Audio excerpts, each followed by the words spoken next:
Well, have you ever felt that someone was watching you, but there was really no one there? What if someone really was watching? Well, in tonight's special assignment, Ross Blackstone introduces us to Northern Californians who say the government is monitoring their every move, reading their thoughts, and controlling their minds. That modern gang stalking is a global system of neuro warfare, cognitive warfare. It is the modern continuation of the CIA's MKUltra/Monarch trauma-based mind control program.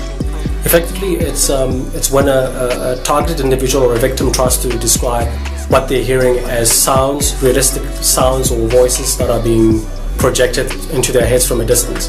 Continuous, multiple responses. Trauma-based mind control is based upon the responses of the victim. Each synaptic response is an electromagnetic emission pattern in the victim's brain. 15, 20 people called ahead of me, still sitting there, and they're not able to help me. If you can explain to the people, could you explain how we're capable of hearing voices in our head that other people can't hear?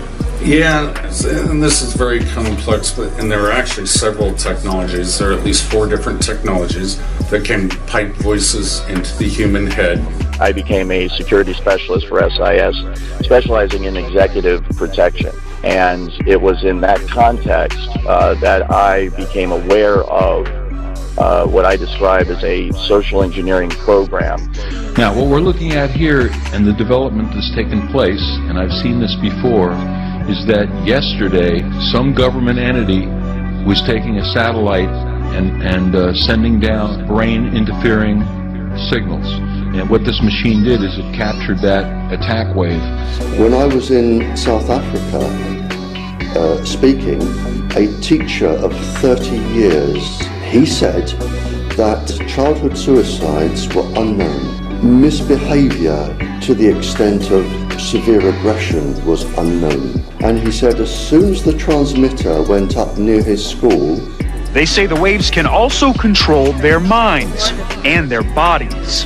They can cause your heart to hurt, they can cause you blast your stomach, they can cause your ankles to give out. Wherever they can direct the pain to, your body feels all of it. While there were hundreds of programs in the CIA's MKUltra program back in the 50s, 60s, and 70s, which were exposed in the 1970s church Senate hearings, today there are many, many more programs and projects. Once I began to realize that SIS was experimenting on its own employees, my fellow security specialist, I was outraged. I later learned that my company was involved in a larger social engineering program that encompassed the entire city of Seattle. They can control my emotions. Yes. How do they do that?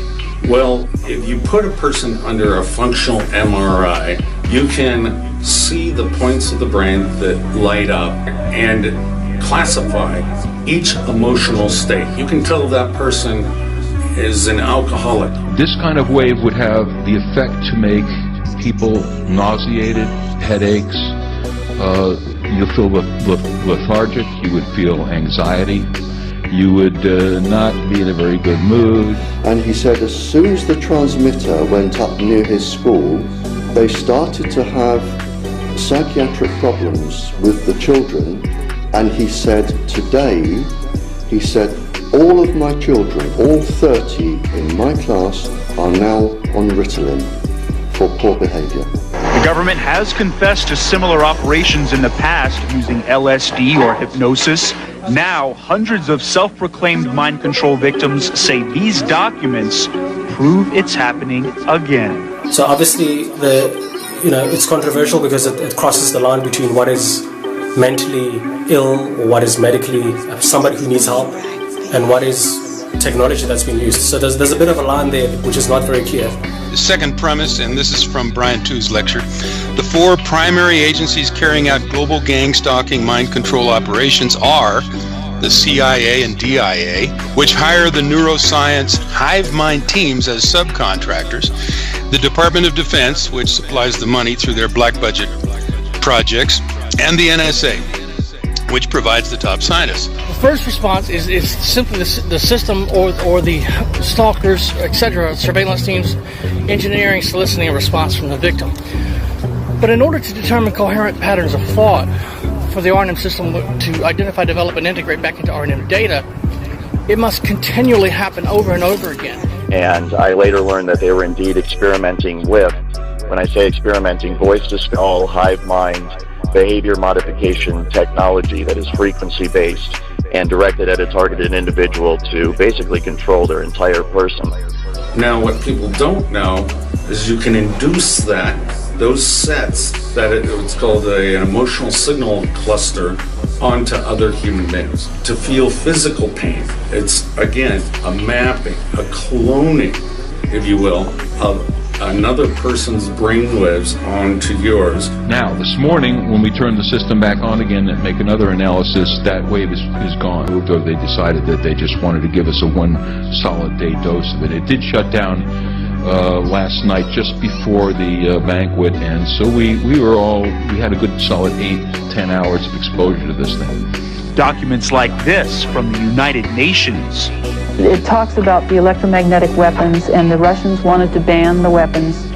Welsh is not the only one. In his latest book, Earth Rising, renowned author and speaker Nick Begich cites more than 30 patents that show mind control is possible by using light, sound, or electronic fields. Brian Tooze suggests there are tens of millions of targeted individuals in America and tens of millions more around the world. Individuals are placed into this program because they fall into one of 4 categories, according to Tooze. But basically, people are selected from all over the country. They are selected for many different reasons. Often it is because they are isolated, they don't have a lot of money, friends, or family. With this technology, not only can the secret services of any country listen to every single thing you are saying through your cell phone, but they can also follow everywhere you go. So they know everywhere you go and everything you are saying, and they can monitor the words of every single meeting that you sit down at. But there are patents out there. There is somebody, I think it was the 70s or 60s, somebody set out to try and create a technology that can transmit sounds and voices into somebody else's head from a distance. They also tend to target people who are into what I would call alternative research. There are these people that disagree with the government, people that are into researching things like 9/11. To force the victim into response statistics, to multiple responses, that's verification, to generate coherent patterns of thought, which the supercomputer can then identify, develop, and integrate back into R&M data. So in order to determine coherent patterns, one response is not enough. They need multiple responses for each scenario that they develop.